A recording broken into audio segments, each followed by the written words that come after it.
experience with all the participants. Can you allow me to share the screen? Yes, you can share the screen.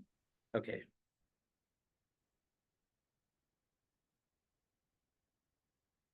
Okay, before I start my presentation, and I would like to run through a small video clip. But this is a very famous video clip, and I hope after you watch this video and you will understand the gravity of mismanagement of plastics.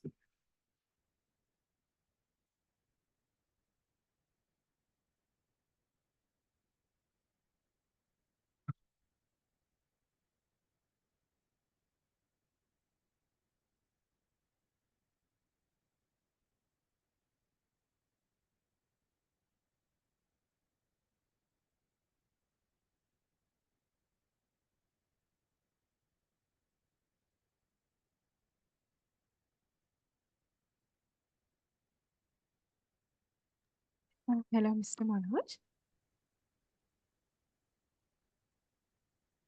Hello.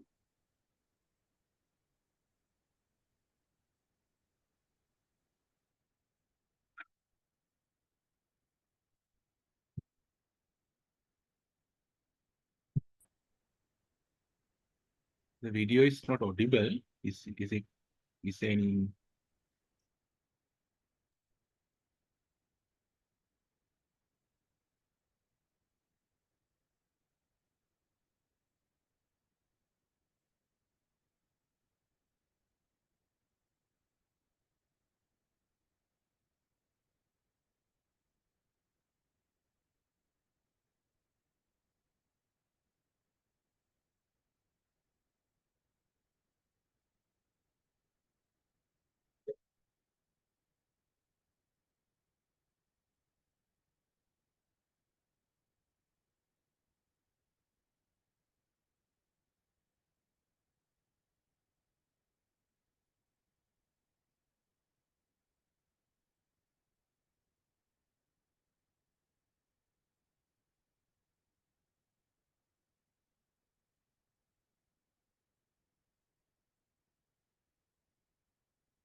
Okay, so this is one of the best video to showcase the negative impact of mismanaging the plastics. So this is why I select this before I start my session. So now actually I would like to start my talk with a small presentation. I hope everyone can see the presentation. Yes, Can you you see can the? see. Yeah. Okay. So today's topic is the plastic waste management in Sri Lanka. So I would like to discuss this topic under discuss this subject under three topics. The number one is the current situation of Sri Lanka, and then the second one is the best recycling practices in Sri Lanka. Number three is the best recycling practices in the Sri Lanka. So first, I would like to discuss the problem statement of Sri Lanka. And you can see the open burning rate of Sri Lanka is very high. It is 44% now. And open dumping rate also very high. It is 7%. And on the recovery rate is only 9%. So if you see the whole waste management infrastructure, Sri Lanka, we consume 930 metric tons of solid and flexible plastics. So I took this data from the Waste Management Action Plan published by the Ministry of Environment. So now you can see now we only recover 9% of plastics, and out of 9%, we only recover 3%. Imagine the impact. And then before I talk and some of the reasons, I would like to highlight some of the reasons why we should avoid the plastics. So as we all know now, this is a well-known, these are some well-known facts. People could be ingesting 5 grams of plastics per week. So it's a credit card size of plastics, and we ingest every week. So, and how we ingest these plastics, it is by breathing. So, and how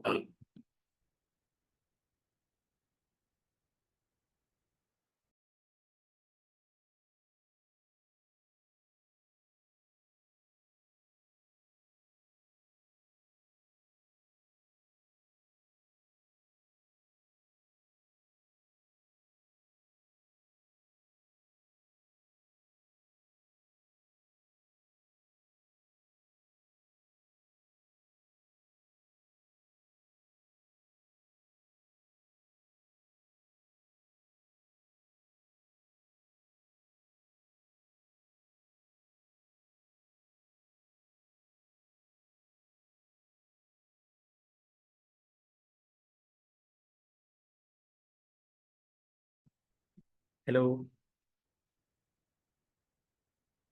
Hello, Yes. Sonali. Sorry, Sonali. Actually, I got network disturbances. So can you give me the access to share my screen? Yes, Mr. Manoj, you can share the screen.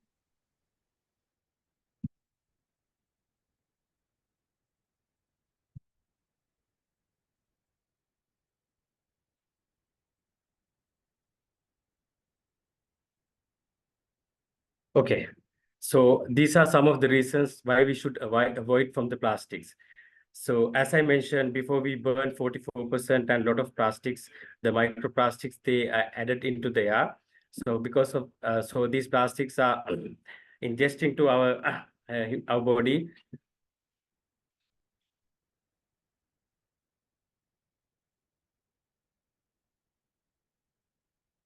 Hello. Hello. Yeah. Hello. Yeah, We can Hello. hear you. Okay, We sorry. can hear we can you. hear you. Okay. We can hear you. So microplastics have been found in, okay. So microplastics have been found in human blood, placenta, and breast milk. So the breast milk is one of the best nutritions for our kids, right? So now it is also contaminated with microplastics. So these things are happening because we breathe air, and also we drink contaminated water, and also we take some contaminated foods.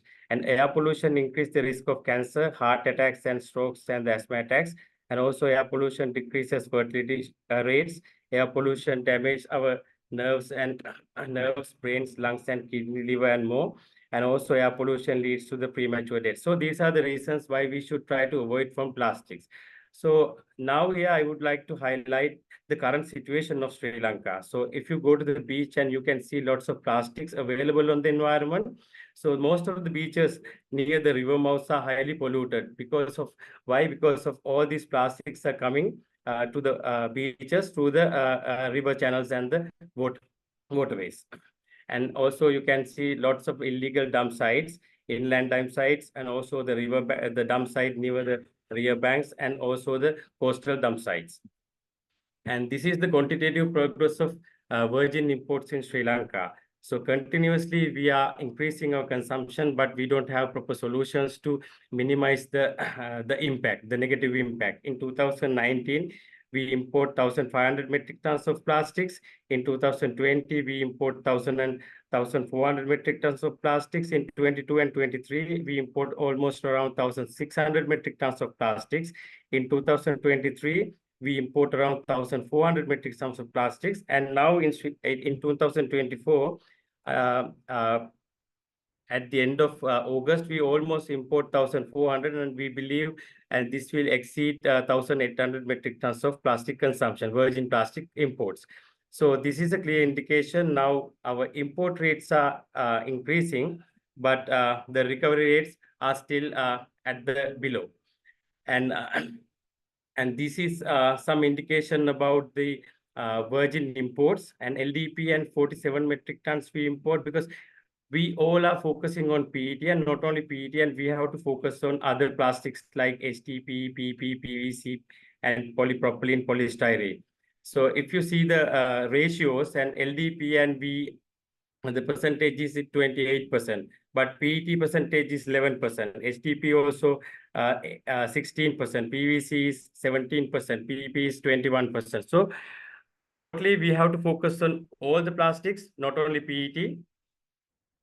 And these are the key challenges in plastic recycling. The lack of public awareness, and this is one of the main challenges we find at the moment, because people should aware the negative impact of plastic consumptions. And the other challenge is the lack of education, and people should understand the value of plastics, and they should understand, and we can convert these plastics into value-added product, and also we can bring some value addition to the country through these recycling programs. And the other thing is the insufficient collection infrastructure. So insufficient collection infrastructure means because we don't have proper collection mechanism, and also we don't have proper collection tools like drop-off bins and bags in Sri Lanka. And this is why this is one of the these are some of the reasons to have less recovery rate of plastics in Sri Lanka. And then the lack of investment in necessary recycling technologies.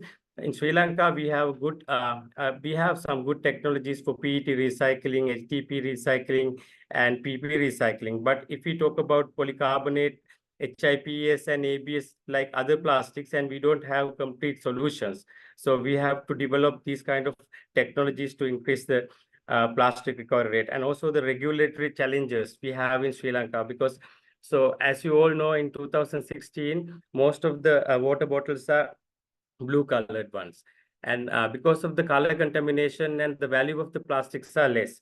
So with the support of the government, and we could increase, we could remove the color, and now almost 85% of the bottles are clear.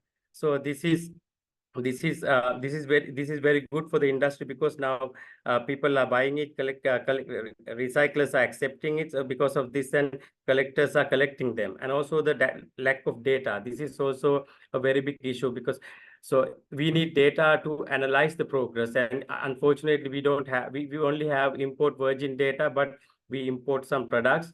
Unfortunately, we don't have the data. So I think with the support of the government and the ministries, and we have to develop a system to collect the data in future.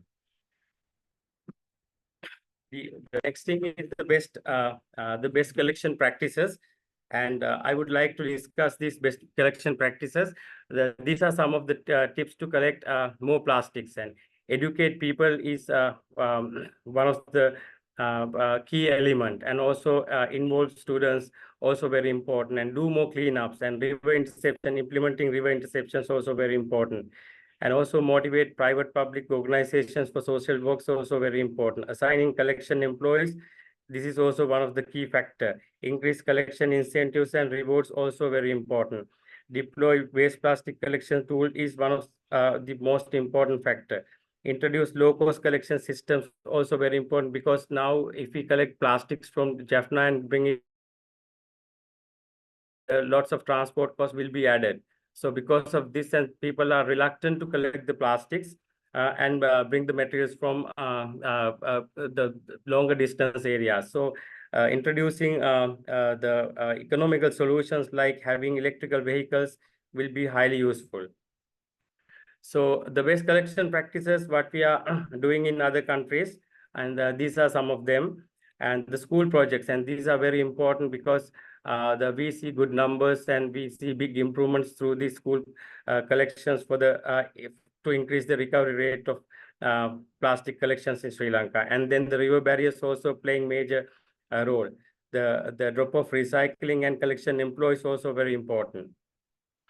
So the school projects, and so I would like to discuss this topic. We did a lot of programs in Maldives and also Sri Lanka. We did some projects. So as you man, we asked one students to collect 1 kilograms of plastics within 3 months time. So the student base of Sri Lanka is 4 million, and then they can collect 4,000 metric tons within the quarter, and this project can help to collect 16,000 metric tons per year. So be a very useful project to increase the recovery rate of plastic in Sri Lanka. And river interception also very important. And you can see in the picture, first picture, and this is one of the polluted river mouths in Kalathura district. And also we place this river barrier very soon, very early, I think 2 weeks ago. And then the collections, you can see we allocate this person to collect the materials from this river barrier, and the collections are happening. So with our experience, so Sri Lanka, we have 103 rivers, and so we can collect around 500 kilos of plastics within one river barrier. So altogether, and there is opportunity to collect more than 600 metric tons of waste plastics annually.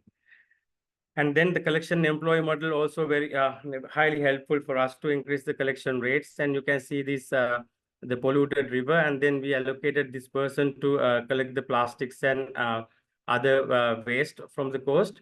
And so you at the last photo, and you can see, and this person, and he's dedicated to collect the plastics and clean the coastline. And now we have a very nice the green beach around this area. And the cleanups also, we highly believe in the cleanups, because not only to collect plastics, and also we give some education and awareness for the participants, like, because, and they should understand how these plastic debris pass to the ocean, and also how they are available on the beaches. So we are doing this kind of programs all over the country. So we believe, and this is also kind of effective mode to increase the recovery rate of plastics. And then the target audience for the education awareness also very important, because in Sri Lanka, we have over 10,000 the schools, and if we can educate all the students to avoid plastic burning, and also to avoid illegal dumpings, and then it will really helpful to increase the recovery rate of plastics. And then the other thing is the community awareness, and especially we focus on the fishery and coastal communities, and then this is also helping us to increase the recovery rate of plastics, and also the educating the professionals to avoid mismanaging plastics, and passing the message to the general public through them also very important. So then the last topic is to discuss about the best waste management practices in Sri Lanka. So Sonali, do you have that the other video clip? Yes, sir. We will share.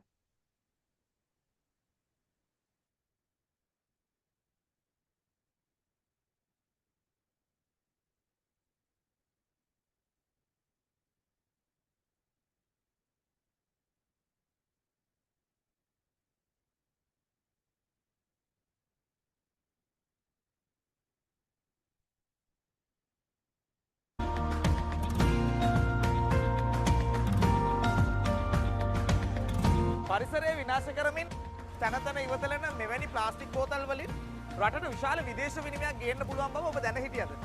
එවැනි තැනකට තමයි අපි මේ ඇවිත් තියෙන්නේ. පරිසරයත් ආරක්ෂා කරමින් මෙතනින් රටට ඩොලර් ගේන්නේ කොහොමද? අද ඔන්ට වික්ටරින් අපි හොයලා බලන්නේ. ඒ පිළිබඳව.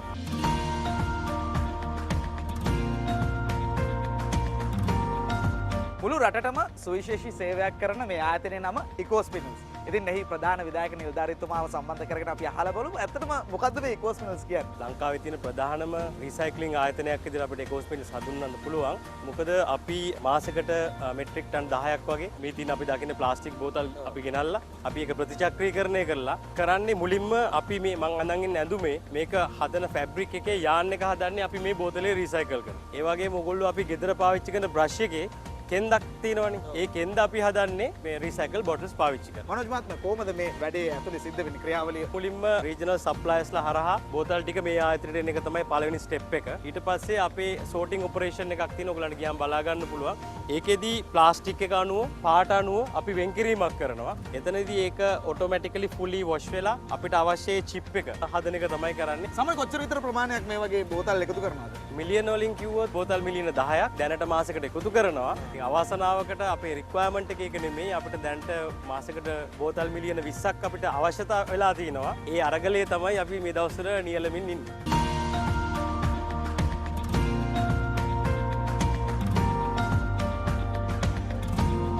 අවසානයේ අපි ආවා මෙහි නිෂ්පාදන ටික මොනවද කියලා බලන්න. ඉතින් මේ අවස්ථාවේ අපි සම්බන්ධ කරගත්තා ආයෝජන මණ්ඩලයේ අධ්‍යක්ෂ ජනරාල්තුමියවත්. ඉතින් අපි මුලින්ම මනෝජ් මහත්මයාගෙන් අහලා බලමු මොනවද මේ නිෂ්පාදන සහ කොහෙටද මේවා යන්නේ. ඒකෙන් අපි හදන්නේ මෙන්න මේ වගේ යාන් එකක් තමයි අපි මුලින්ම හදන්නේ. අපි පාවිච්චි කරන ස්ප්‍රයිට් බෝතලෙන් තමයි අපි මේ කලර් එක අපි හදලා තියෙන්නේ. අපි කියන්නේ කලර් ඇඩ් කරලා නැහැ. කලර් ඇඩ් කරලා නැහැ. ජින්ජර් බියර් බෝටල් එකෙන් තමයි අපි මේක හදලා තියෙන්නේ. ඉතින් අපි මේ යාන් එක නිෂ්පාදනය කරාට පස්සේ ලංකාවේ තියෙන ෆැබ්‍රික් මිල්ස් වලින් අපි මෙන්න මේ වගේ ෆැබ්‍රික්ස් තමයි හදන්නේ. ඉතින් මේ ෆැබ්‍රික් එක හැදුවට පස්සේ ලංකාවේ තියෙන ප්‍රධාන ඇඟලුම් ආයතන විසින් මේ අපිට බලන්න පුළුවන් හදලා තියෙන ශ්‍රී ලංකන් ක්‍රිකට් ජර්සි එක, ඒ වගේම මේ 2020 ඔලිම්පික් ජර්සි එක, ඒ වගේ දේවල් තමයි අපි යාන් එක පැත්තෙන් නිෂ්පාදනය කරන්නේ. ඊට අමතරව ඉතින් අපි බ්‍රෂ් පැත්තෙන් ගත්තට පස්සේ මේක හදන්නේ අපි එකතු කරන අපි ගෙදරින් විසික් කරන ප්ලාස්ටික් බෝතලේ. ඒ වගේම මේ බැග් එක අපි හදන්නේ ප්ලාස්ටික් බෝතලේ මූඩිය පාවිච්චි කරලා. අපි මාසෙකට බ්‍රෂ් කන්ටේනර්ස් 80ක් වගේ එක්ස්පෝර්ට් කරනවා ඇමරිකාවට. ඊට අමතරව යුරෝප් වල, ඒ වගේම ඉන්දියා,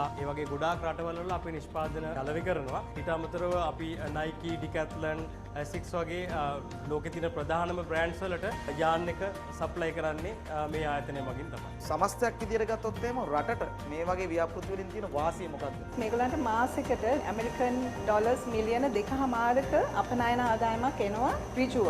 ඒ ඇරෙන්න ඊට 4 ගුණයක් විතර එනවා මේගොල්ලන් ওই සප්ලයි කරන යාන් එකෙන් ඇඟලුම් කර්මාන්ත හරහා හදන මේ වගේ ප්‍රොඩක්ට්ස් හරහා. ඉතින් ඒක මම හිතන්නේ මේ සමාගමෙන් වෙන ලොකු උපකාරයක් පරිසරයටත් අපේ රටට අවශ්‍ය ඩොලර්ස් මේ වෙලාවේදී ගෙන්න ගන්නත්. මේක හරහා අපිට ගොඩාක් අඩු ආදායම් ලාභීන්ට උදව් කරන්න පුළුවන්. මොකද මම දැනුවත්ව දන්නවා මාසෙකට ලක්ෂ 3ක් මේ බෝතල් එකතු කරලා ඒගොල්ලන්ගේ එදිනෙදා දේවල් වලට හම්බ කරන මිනිස්සු අපිත් එක්ක වැඩ කරනවා. දැන් මේකට මේ වගේ ප්ලාස්ටික් පෙට් බෝතල් ගෙනත් දෙන්න කැමැත්තෙන් ඉන්නවා නම් අපේ ජනතාව හරි නැත්නම් පෞද්ගලික ව්‍යාපාරිකයෝ හරි කොහොමද සම්බන්ධ වෙන්න ඕනේ? අලුතෙන් කන්සෙප්ට් එකක් පටන් ගත්තා. ප්‍රාදේශීය එකතු කිරීමේ මධ්‍යස්ථාන කියලා. ඉතින් දැන්ට තියෙන මාකට් රේට් එකේ වැඩිම මුදලක් ගෙවනවා. හැමෝම ඒ ප්‍රාදේශීය ප්‍රතිචක්‍රීකරණ මධ්‍යස්ථානත් එක්ක එකතු වෙන්න. කොහොමද කෙනෙක් සම්බන්ධ වෙන්න ඕන සම්බන්ධ වෙන්න ඕන? කලෙක්ෂන් නෙට්වර්ක් එකේ ප්‍රධාන නිලධාරී ප්‍රියංකර මහතාව සම්බන්ධ කරගන්න පුළුවන්. 077 234 85 75 කියන දුරකථන නම්බරය හරහා. එතුමාව සම්බන්ධ කරගත්තට පස්සේ අදාළ නියෝජිතයන්ව එතුමා ඉදිරියේදී සම්බන්ධ කරන්න පුළුවන්. අපිව සම්බන්ධ කරගන්න පුළුවන් waste to value කියලා ඇප් එකක් තියෙනවා අපි ගාව. මේ බලන්න පුළුවන්. ඔයගලන්ට Android phone එකේ Apple phone එකේ මේ දෙකම download කරගන්න පුළුවන්. මේකට කියලා ඩවුන්ලෝඩ් කරාම ඕගොල්ලන්ට බලන්න පුළුවන් ළඟම තියෙන බින් ලොකේෂන් එක මොකක්ද. ඊට පස්සේ අපිට අපේ ගෙදර තියෙන අපේ ප්ලාස්ටික් වේස්ට් එක අරගෙන ගිහිල්ලා අපිට ඒකට ඩ්‍රොප් ඔෆ් කරලා එන්න පුළුවන්. ඒකට දාලා එන්න පුළුවන්. ඊට පස්සේ අපේ අර මං කිව්වේ ප්‍රාදේශීය ප්‍රතිචක්‍රීකරණ මධ්‍යස්ථාන ඒගොල්ලෝ ගිහිල්ලා ඒවා එතනින් අරගෙන ඇවිල්ලා ප්‍රතිචක්‍රීකරණ ක්‍රියාවලියට සම්බන්ධ කරගන්නවා. ඒ වගේම බෝතල් මිලියන 10ක් කියන්නේ ලොකු ගාණක්. මනුස්ස ජීවිත, සත්ත්ව ජීවිත ලොකු ගාණක් අපිට මාසෙකට ඉන්ඩිරෙක්ට් විදියට අපිට බේර ගන්න පුළුවන්. මොකද ඩෙන්ගු හැදිලා නැති වෙන අපහසුතාවයන් හින්දා නැති වෙන, ඒ වගේම බෝතල් වල හිර වෙලා නැති වෙන සත්ත්ව මිනිස්සු ජීවිත ලොකු ගාණක් අපිට ඉතුරු කරගන්න පුළුවන්. පරිසරය ආරක්ෂා කරනවා, ජීවින් ආරක්ෂා කරනවා. ඒක ආගම හැටියට කිව්වොත් මං හිතන්නේ හැමෝටම මේක ලොකු පිනක්.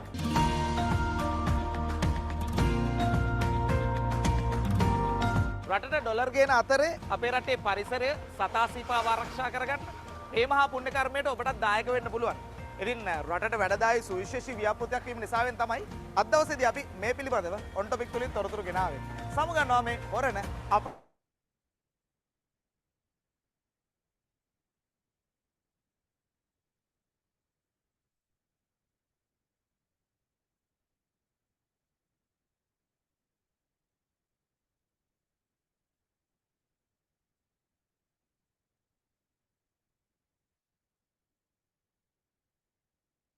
Hello, can you hear me, Sonali? Yes, we can hear you. Okay. So, and here actually I would like to discuss on how to redesign plastics to and eliminate unnecessary and problematic plastic packaging through redesign. Because as I mentioned, and some products are mixed with other kind of materials. And as example, and if a PET package is contaminated with aluminum, and it's really difficult to recycle them. And so by law, and we should have some kind of systems to eliminate those kind of products, and then only and we can increase the recovery rate of plastics, and also ensure all packaging is reusable and recyclable or compostable. This is also very important. And then find technical solutions to recycle degraded plastics. And if you take plastics from the ocean, and especially through cleanups, and most of them are degraded plastics, and normally in regular traditional recycling, the recyclers, they don't accept them. And because of this, and we have to find some kind of solutions to add these degraded plastics for the productions, and the technology is available in the global platform. So we have to invite those kind of technologies to Sri Lanka, and then it will help to recover the increase the recovery rate of plastics. And also the find technical solution for the non-recyclable solid plastics like dust particles, because during the recycle operation and during we do crushing and shredding, and it generates some kind of dust, and it's around 5%. So there are some technologies in the global platform to use those kind of things, and then we can use if we can use those kind of materials for the productions, and then we can reduce the microplastic contaminations.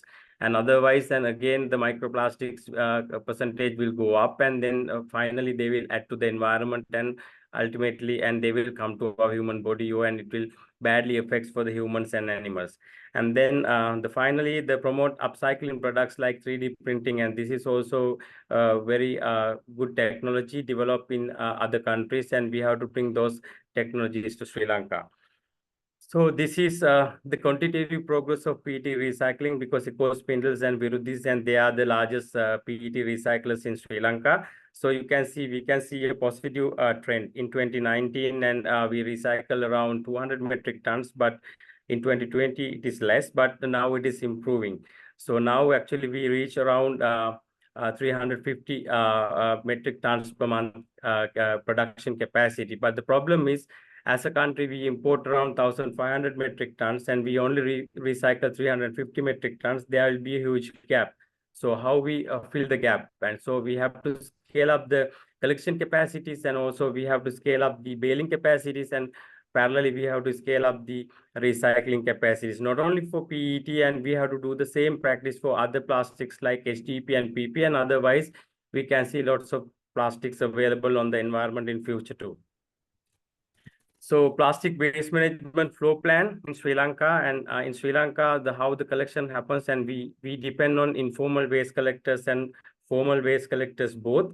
And after we collect the materials, after they collect the materials, and they deliver the materials to the MRFs, and especially, and also for the recyclers at the MRF level, and we do segregation and baling, and after that, and they sell the materials to the recyclers, and they sell the materials to the PET recyclers for monofilament and polyester yarn manufacturing, and also they sell HDP and PP materials for other product manufacturing in Sri Lanka. So upcycling and recycling facilities available in Sri Lanka, and also we have very good customer base for the recycled plastic products, but still, and we have to develop to increase the recovery rate of plastic waste.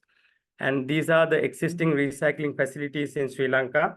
So PET, and we have a good collection network in Sri Lanka, and I think we can collect around 400 to 500 metric tons by using this collection network. And also all around the country now we have baling facilities and MRFs, and also we have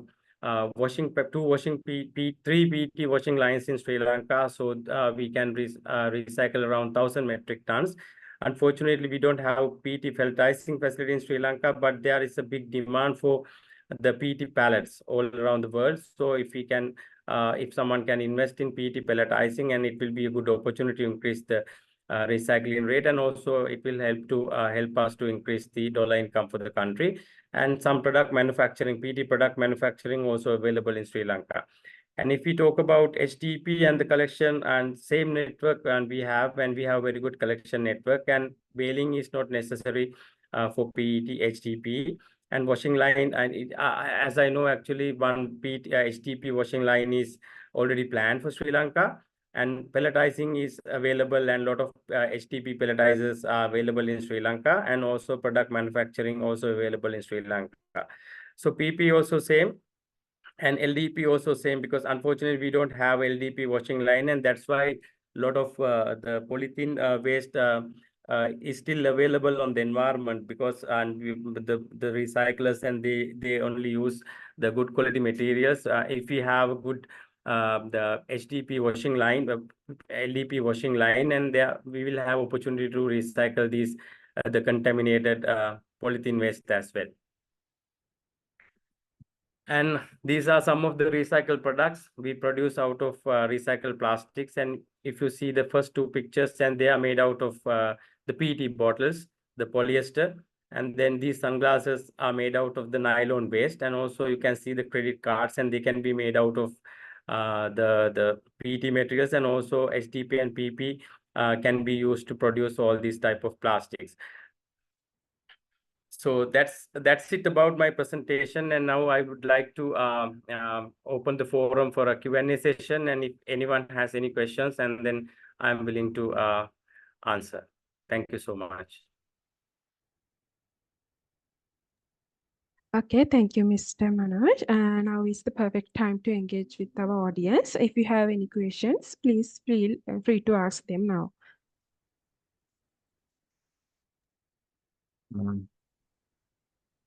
I have a question.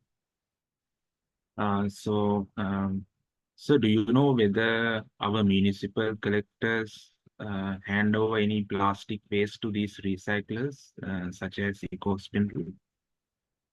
Yeah, because in Sri Lanka, I think we have more than 300 local authorities, and most of them are engaging with these recyclers like eco-spindles and Virudis. But unfortunately, and they can't recover all the plastics they collect. So that is the bottleneck we have. But these people, and they are working with those local authorities and try to recover all the plastics from the local authority sites. The other question, so I try to download the waste to value app they mentioned in that video, Okay. but it's not available in Android. Do you know whether it's still available? Okay, so what I can do, and because I'm not available with the Ecospindles now, but if you can drop your message number, and then I can try to find a solution. Maybe I can get one of the Ecospindles officers to contact you. Okay, thank you.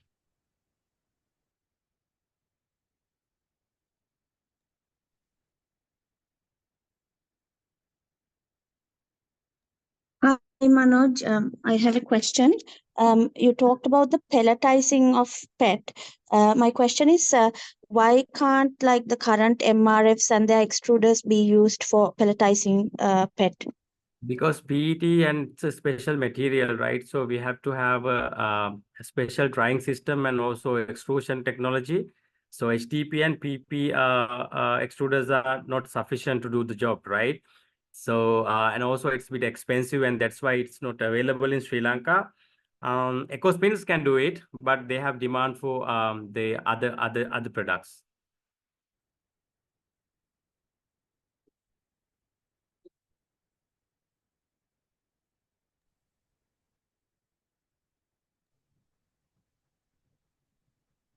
Hi, Mr. Manoj. Good evening. Good evening to you. Thanks for hosting this session. It's really interesting. I just want to know, in your experience, what has been the most effective way to raise awareness of the plastic situation here in Sri Lanka? Yeah, because as per my experience, and we have to talk about, we have to discuss all the negative points, right? So negative impacts of mismanaging plastics, right? So like I mentioned, so what are the negative impacts of burning plastics? How it can be, how it damage for the human life, and also the animals, and also because I have some experience doing programs with the parents of some schools, right? So after I discuss all these things, like, the contamination, the microplastic contamination available on the plastic water bottles, and the impact of the using the other plastic contaminated things. So they try to find solution and avoid using plastics, and to find solutions and to use some alternatives. So so I believe, and we have to discuss all the pros and cons with the parents and also with the students. So this will really helpful for us, because in Bearwell, and we are doing a school program, and the results are amazing, because so during the last 3 months, and the school, actually the student base is around 1,000. So they could recover more than 600 kilos of plastics within 3 months time. So this is because of the perfect education given to the parents, and also to the school's management and to the students. Wow, that's amazing. And you also mentioned that we can motivate like public and private organizations to really focus on these kind of works, right? So, but like I'm personally attached to an INGO, and I know that there's sometimes, even though there are synergies between different organizations, sometimes it's a bit hard to collaborate and to get them to come and work towards the same goal. So according to what you've experienced, how do you think we can encourage that kind of inter-organizational collaboration? So organizations means actually manufacturers, the plastic manufacturers, then they are responsible by law and with the systems like EPR and DRS systems, and they have to do something to recover the plastics, right? So this is not happening at the moment, because government is trying their best to get their involvement. Some parties are doing it, and still some parties are pending, right? So there should be sufficient laws in Sri Lanka to support those kind of things. And if we talk about the service sector, and then so the education and awareness is very important. And if people, and they can understand the negative impact, right, and also the value of plastics, and definitely people will support. Like example, so let's say, and if we take 1 kilo of nylon fish nets, the dollar will be around $10. The value will be around $10, right? So we make sunglasses out of them, and then after we convert these 1 kilo waste, nylon waste, and the value will be around $5,000. So there will be $4,900 additional value addition, right? When we do the recycling. So those kind of things can be promoted, and also we have to educate students and the small recyclers about the value addition. Exactly. Thanks a lot, Mr. Manoj.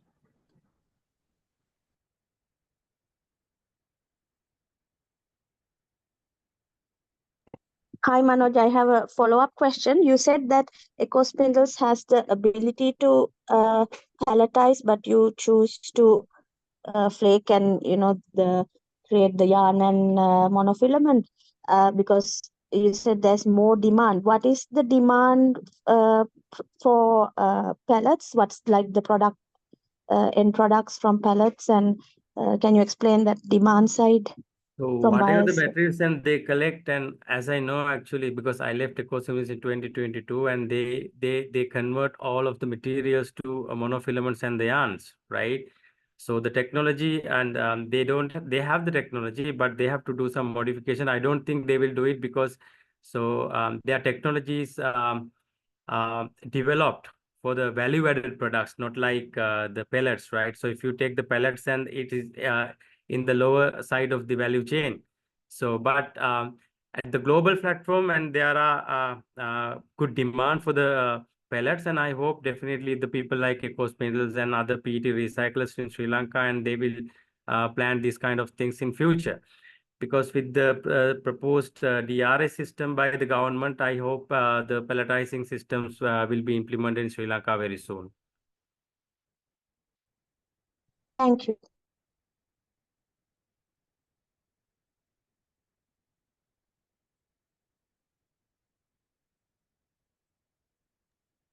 I have another question.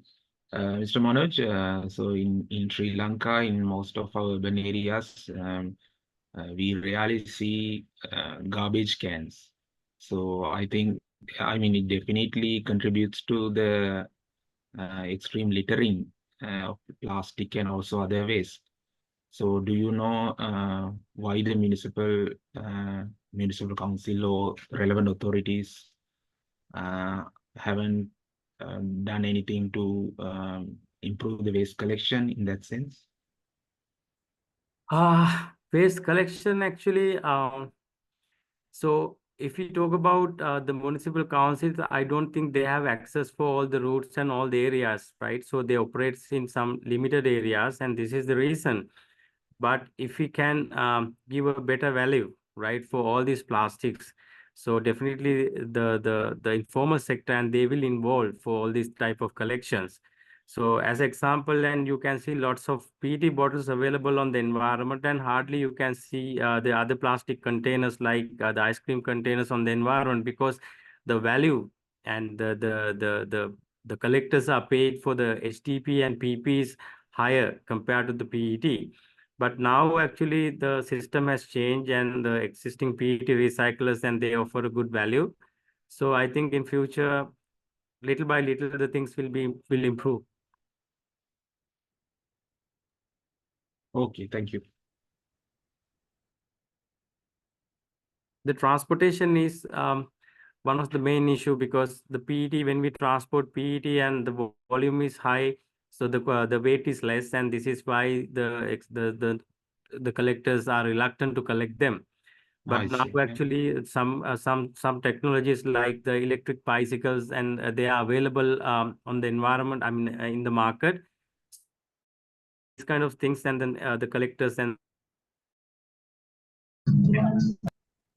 they will Yeah. start collecting PET. Yeah, because even in central urban areas where they have like proper access and wider roads, even in those areas, we don't see much of garbage cans. So in general, something I have noticed all over Sri Lanka pretty much. So yeah, I think it might be contributing to littering, right? Because unless you are really concerned Garbage about the can means environment. I mean the regular the bins, bins. right? Yeah, bins. Yeah. Sorry. Yeah, Yeah, actually, bins. the private sector and they have implemented a drop-off bin system, right? So I think Yeah. in Yeah. Yeah. Yeah. Western province, and we have over 600 drop-off bins, and that mechanism is working very well. Yeah, that is. Yeah. But actually, if we put up a bin for all types of waste, and it will be difficult, right? So the bins designed for I mean, the place on the environment for it's only for PET and plastic. So this is why the system works. So let's say informal sector collector, and he can't collect all the food waste and take it to his place and then separate them. Yeah. So, Yeah. but this the sorted stream system and designed for the plastics, and it's working well. So I think Yeah. in future and more bins will be placed in Sri Lanka. And Yeah. also the awareness also very important, because so we have, I think, more than 100 bins at our highway exits, right? So but the awareness is less. Because of the awareness is less, so less amount of plastics get collected, right? So but if you take the numbers, and I think we have more than 500,000 entries, the vehicle entries to the highway, and if one person bring one bottle, so we can collect a lot of bottles through that system. We have the resource, but awareness, because the lack of awareness, the things are not happening well. Yeah, definitely. The PET bottle and the plastic collecting points, definitely they help. Yes. Yeah. Thank you.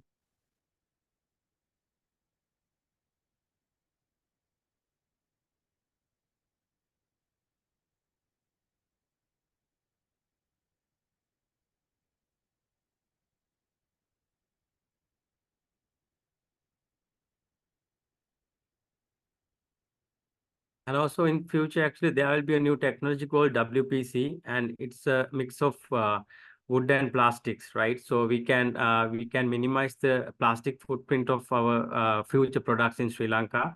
So this technology is coming up. So and then we can reduce the plastic consumption. Let's say if you take a hanger, and then now you can see 100% plastic hangers in future. So you will find hanger with 60% plastic and 40% the wood dust or cocoa dust. So this technology is coming to Sri Lanka now.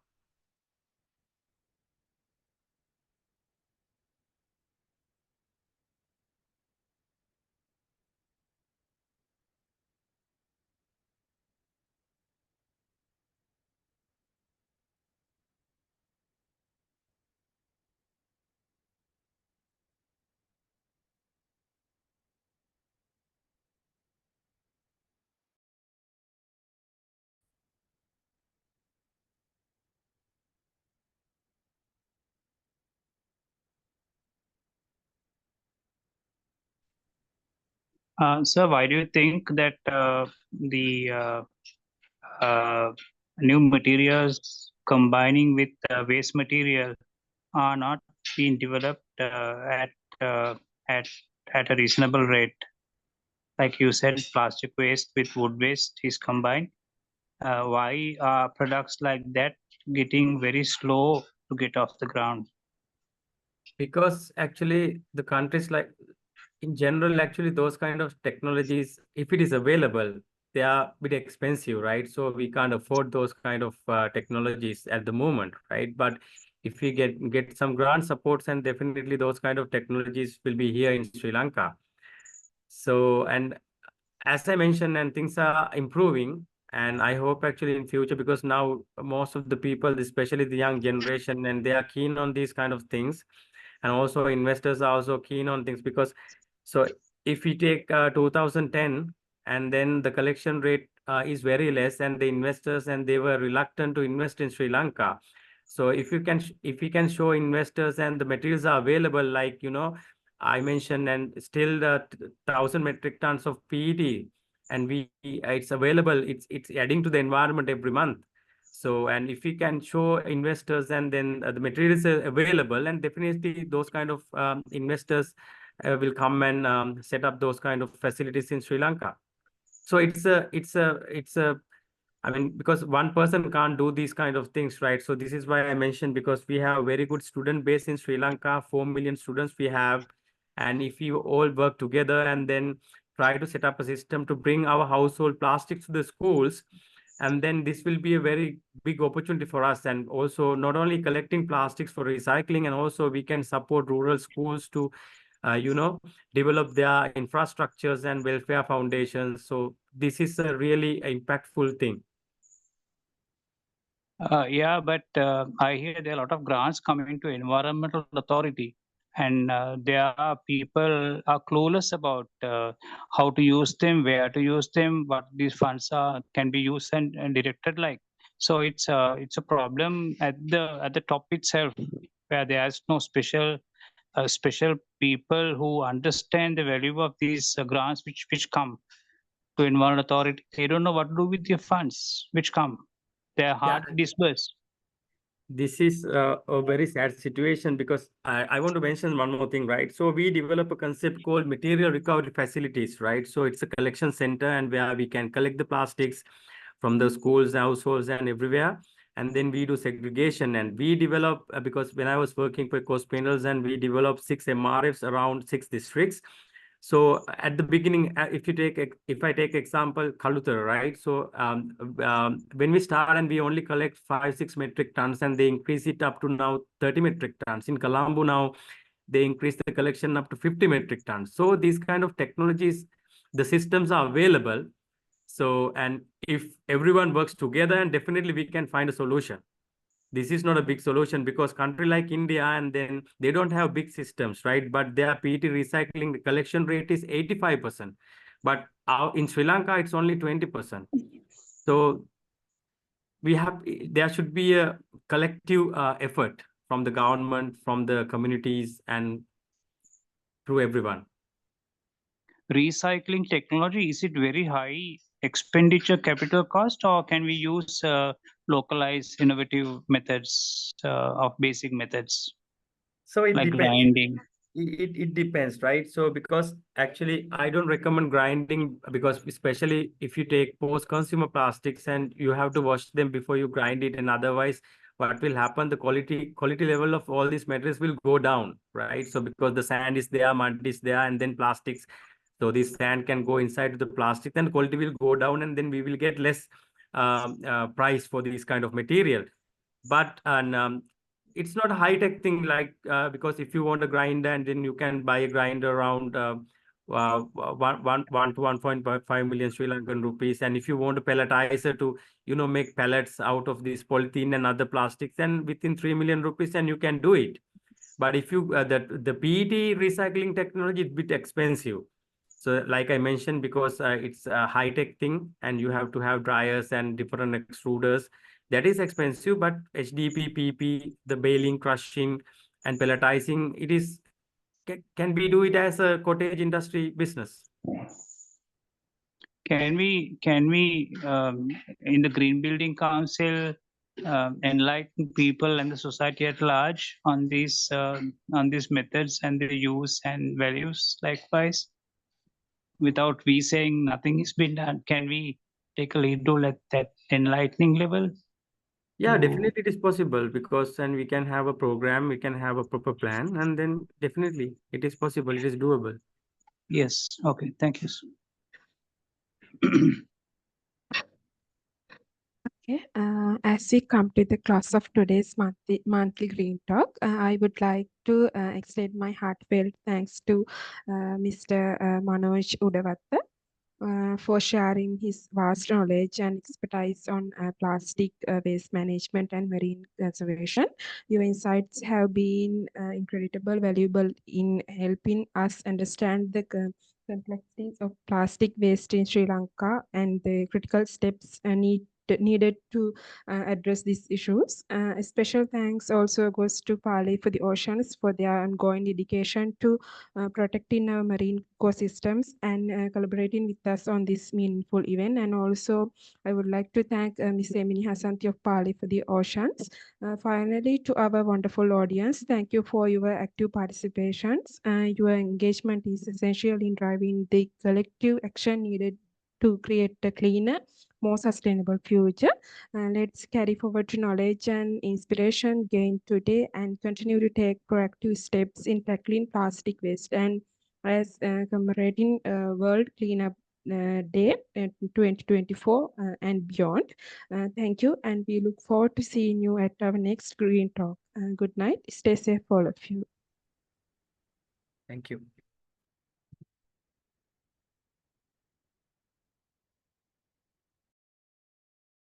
Thank you. Good night. Thank you. Thank you very much. Thank you. Have a good night.